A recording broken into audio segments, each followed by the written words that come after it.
4, 3, 2, 1 start. उपाध्यक्ष महोदय, मेरे विचार से इस तरह का बिल सरकार को नहीं लाना चाहिए था। मैं यह भी कहना चाहता हूँ कि इस तरह का बिल, इस तरह का विधेयक इस सरकार को लाने का कोई अधिकार भी नहीं है। यहाँ जो बिल लाया गया है उससे सरकार को आय होगी। सरकार की तरफ से यह कहना भी बहुत आवश्यक है कि कितने लोगों पर यह टैक्स लगेगा। यह तो हो सकता है कि ठीक संख्या वे ना बता सकें, लेकिन कुछ संख्या तो इनको देनी ही चाहिए। वित्त मंत्री महोदय को इसके साथ साथ यह भी कहना चाहिए था कि इससे कितनी आय होगी। जो आय इस बिल से होगी वह किस मद से खर्च होगी। यह बात यदि वह कह देते तो उनका कुछ अधिकार इस बिल लाने का हो सकता था। उपाध्यक्ष महोदय, इस बिल में यह भी कहा गया है कि इसके लिए एक विभाग बनेगा। इस विभाग में बहुत से उच्च अधिकारी और कर्मचारी भी होंगे।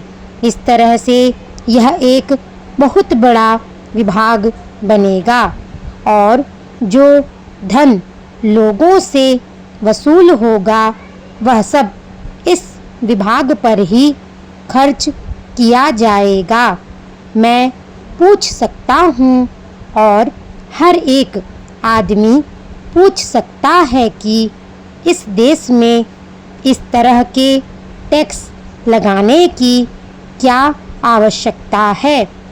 सरकार का ध्यान हमारे देश में क्या है। अब प्रश्न यह है कि यह प्रबंध किसके हित में करना है। यह प्रबंध समाज के हित में करना चाहिए। अभी तक जो प्रबंध चल रहा है उससे तो ऐसा मालूम होता है कि यह प्रबंध वे अपने हित में कर रहे हैं। मेरे कहने का अर्थ यह है कि कम से कम यह तो पक्का हो जाना चाहिए कि कितनी आय होगी और किस मद में खर्च होगी। यदि वे ऐसा नहीं बताते तो इस तरह का बिल भी इनको नहीं लाना चाहिए।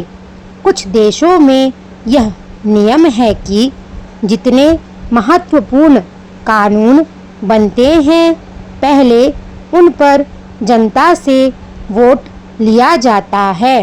मैं दावे के साथ यह कह सकता हूँ कि यदि इस बिल पर लोगों से वोट मांगा जाए और इस देश के लोगों से पूछा जाए तो शायद 10 आदमी भी इसके पक्ष में वोट नहीं देंगे।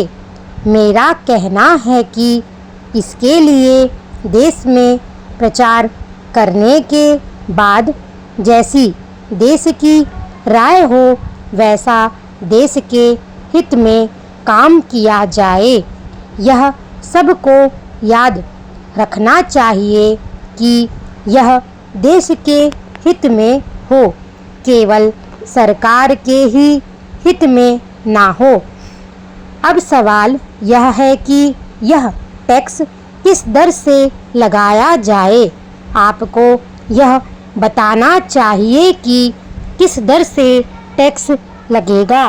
आवश्यकता पड़ने पर तो देश को हर प्रकार का कष्ट उठाना पड़ता है और उठाना चाहिए। बिना आवश्यकता के कष्ट उठाना या देश को कष्ट देने का क्या अर्थ होता है। मुझे आशा है कि वित्त मंत्री जी इन सब बातों पर विशेष ध्यान देंगे और इस बिल पर फिर विचार करेंगे।